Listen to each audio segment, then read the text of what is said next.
Hi, welcome back to episode 38 of 1800s History with Emily Tellez. I'm your host, Emily Tellez, and today we will be discussing Frederick Douglass. His birth. Frederick Douglass was born Frederick Augustus Washington Bailey in 1818. While he didn't know the exact date of his birth, he estimated that it was sometime in February. He later celebrated his birthday on February 14th. Frederick Douglass was born enslaved. While Douglass would have liked to know his age, he was unallowed to ask this question to his master. Slaves oftentimes did not know their birthdays, and it was a way for slave masters to keep their slaves uninformed. Frederick Douglass's mother was Harriet Bailey. His father was a white man, and it was speculated that his father was his master. His master's name was Aaron Anthony. However, the identity of his father was never confirmed. Frederick Douglass was separated from his mother as an infant, and his mother died when he was 7 years old. Although Douglass and his mother were separated, she would oftentimes make the 12-mile journey through the night to visit him. This journey was made in secrecy, as slaves were not usually allowed to leave unless given permission, which usually never happened. If caught, the punishment was harsh and usually involved being whipped. While his mother would visit him, he did not know her well, and when her death occurred, he did not grieve the way one usually would when their mother passes. Because Douglass's mother was an enslaved woman, he was born into slavery in Talbot County, Maryland. Douglass's first master was Aaron Anthony, who they called Captain Anthony. Although Anthony was his master, an overseer looked over the slaves. Douglass recounts the horrific beatings and whippings he saw of his fellow slaves. While these violent acts were performed as a punishment, Douglass recalls that his master and overseer took pleasure in administering these beatings. While Aaron Anthony was his master, Anthony worked under Colonel Edward Lloyd and lived in the same plantation home as him. Frederick Douglass spent 2 years of his childhood on this plantation, and here learned the extent of what slavery entailed. Slaves were not allowed to question the authority of their masters or talk negatively about them. No matter how poor their living conditions were, they were expected to say it was adequate. Any divergence from this answer could result in being whipped or even sold. The same went for the overseers. If a slave was to disobey an overseer, he could face the same punishments or worse. In Douglass's book, The Narrative of the Life of Frederick Douglass, Douglass recounts an interaction that occurred between the overseer named Gore and the slave named Demby. On page 22 of the book, it is stated that Gore whipped Demby, and as a result of this whipping, Demby climbed into the nearby creek in order to get some relief. After disobeying Gore's orders to get out of the creek, Gore threatened to shoot Demby if he did not remove himself from the creek after the count of 3. He gave him all 3 calls, and since he did not remove himself from the count of 3, he pointed his musket at his face and shot him. Demby was now dead, and Gore did not seem fazed in the slightest. This was one of the worst actions against a slave that Douglass encountered during his enslavement. Alright, and we're getting right back to 1800s History with Emily Tellez, episode 38, Frederick Douglass. When Frederick Douglass was around 7 or 8 years old, he left Colonel Lloyd's plantation. He was sent by his master, Anthony, to live with Mr. Hugh Auld in Baltimore, Maryland. Douglass was excited for this move as he had a great interest in Baltimore. He recalls feeling ecstatic at the thought of going. Once he arrived in Baltimore, he expresses the joy he felt when his new masters, Mr. and Mrs. Auld, greeted him at the door. Frederick Douglass believes that his move to Baltimore provided the opportunities for him to later accomplish all the things he would go on to do. Miss Sophia Auld began to teach Douglass the ABCs. Mr. Auld found out about this teaching and was furious at his wife for teaching a slave such things. He told his wife that slaves should know nothing but to obey their masters, and that learning would ruin them. Douglass describes that this interaction was deeply upsetting to him. He believes that it created the foundation for him to go on and plan his escape from slavery to freedom. Although he no longer had a teacher, he was grateful that he had the revelation. Douglass lived with Master Hugh's family for about 7 years. During his time with the family, he did manage to learn how to read and write. This was at the disapproval of Miss Auld. After the argument with her husband, she did her best to keep Douglass away from reading and writing, although she was unsuccessful. As Douglass learned more and more about slavery, he began to feel a sense of regret over learning how to read. In a way, he wished that he could go back into the naivety that he once had about slavery, but he knew in the end that it was better for him to know.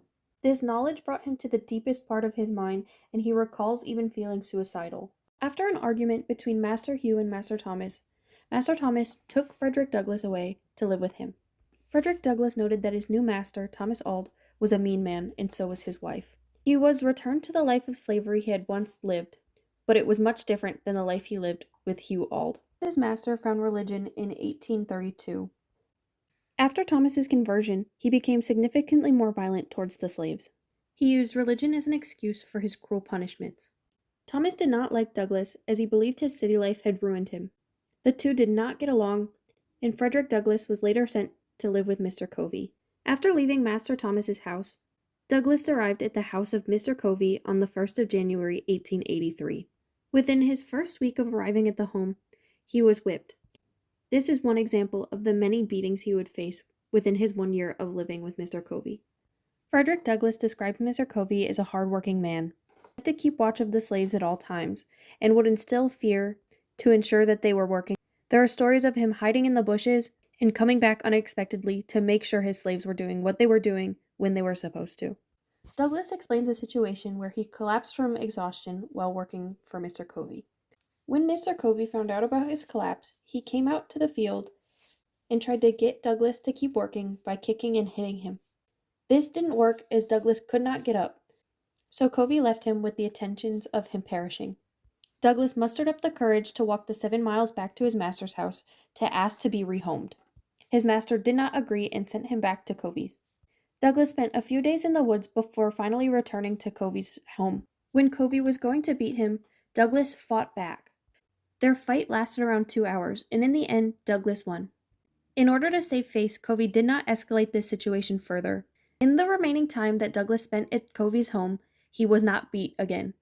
Alright, and we're getting right back to 1800s history with Emily Tellez, episode 38, Frederick Douglass. Frederick Douglass describes his time with Mr. Freeland as heavenly compared to with Mr. Covey. While he still was worked hard with Mr. Freeland, it was much better than before. Mr. Freeland was the owner of only 2 slaves, the rest of which were hired out. This included Frederick Douglass. Soon after arriving to his new farm, he began teaching the other slaves how to read and write on their Sundays off. Being able to teach brought Frederick Douglass a great amount of joy and a feeling of accomplishment, and his 1-year contract went so well that he was hired out again for the 1885 year. But by the renewal of this contract, Frederick Douglass already had his mind set on freedom. He told himself that he would at least attempt an escape in the year of 1885. He gathered a few other slaves who shared the intention of becoming free. They had created an escape plan that involved getting a large canoe and paddling up the Chesapeake Bay on the Saturday before Easter. However, their plan was discovered, and in the hours before they left, constables arrived at the plantation to arrest them. They were taken 15 miles and questioned at the Easton jail. They remained in jail over the holiday weekend, and soon after, Mr. Freeland and Mr. Hamilton came to get the rest of the group. However, they left Frederick in jail. After about a week in jail, Captain Thomas Auld bailed Frederick out of prison. He sent him back to live with his brother Hugh. While in Baltimore, he was hired to help build ships. He worked this job for 8 months, however, there was an uprising between carpenter men. The white men did not want to work with the free black men in fears that they would take their jobs. This brawl ended with Frederick Douglass's left eye being severely damaged. His masters were enraged by this, and they sought punishment for the men who committed this assault. Douglass was no longer to work for Mr. Gardner and began employment with Mr. Walter. After 1 year, he was earning the highest wages as an experienced caulker. However, the desire to escape still popped up from time to time. He hated the fact that he wasn't free and had to give his money to his master at the end of each week. Alright, and we're getting right back to 1800s history with Emily Tellez, episode 38, Frederick Douglass, The Successful Escape. By early 1838, Frederick Douglass had his eyes set on escape. He grew fed up with giving his wages to his master. In the spring of 1838, he asked Master Thomas if he could work on his own. His master did not agree to this.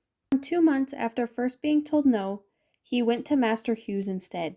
He asked Master Hughes the same question, and reluctantly he agreed. Hughes created a contract for Douglas that included $3 at the end of each week, and he had to pay for his own room and his own tools. Douglas saved up the extra money he had each week, and he worked on his own from May until August. This deal came to an end when Douglas did not make it back to pay his dues on time. After the privilege of finding his own work was revoked, he became restless and knew it was finally time to create the escape plan.